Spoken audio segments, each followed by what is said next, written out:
नमस्कार विद्यार्थी मित्रांनो, पर्सेंटेज म्हणजे शतमान टक्केवारी या टॉपिकवर आपल्याला एक क्वेश्चन या ठिकाणी पाहायचा। अशा प्रकारे भरपूर स्पर्धा परीक्षेत प्रश्न विचारला जातो आणि आपल्याला खूप वेळ लागतो।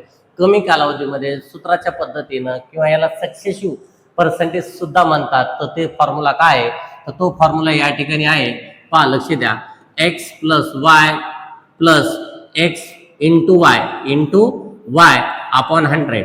तर या ठिकाणी x आणि y काय असतं, तर x आणि y हे या ठिकाणी दिलेल्या प्रश्नामध्ये जी काही वाढ आहे किंवा जी काही घट आहे तर या ठिकाणी असतं। लक्षात ठेवा, वाढ म्हटल्यानंतर प्लस आणि घट म्हटल्यानंतर मायनस घ्यावं लागतं, एवढं लक्षात ठेवायचं। तर या प्रश्नामध्ये काय दिले पहा, तर प्रश्नामध्ये एका वस्तूच्या किमतीवर 20% वाढवली, पुन्हा ती काय केली 10% वाढवली, तर दोनदा वाढवली। पहिल्यांदा किती 20% वाढवली आणि दुसऱ्या वेळेस 10% वाढवली।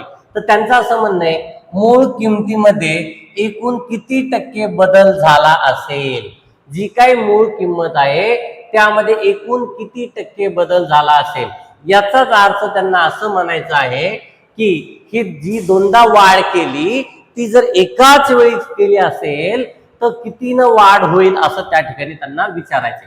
तर त्यासाठी आपण काय करणार, दोन्ही मध्ये सुद्धा वाढ दिलेली आहे, दोन्ही मध्ये म्हणजे दोन्ही किमती आपल्याला प्लस दिलेल्या आहेत, एवढं लक्षात ठेवा।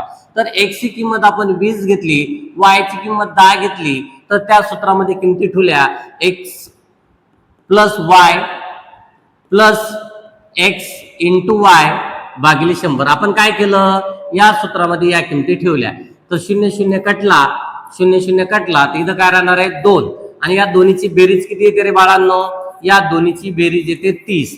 30 + 2 केलं तर काय येणार आहे 32% वाढ करावी लागेल। तर ऑप्शन नंबर आपला असणार आहे बी, 32% वाढ करावी लागणार आहे। अशाच प्रकारे नवनवीन व्हिडिओ पाहण्यासाठी आसान आहे लर्निंग विथ रोडगे सर या यूट्यूब चॅनलला लाईक शेअर करा। धन्यवाद।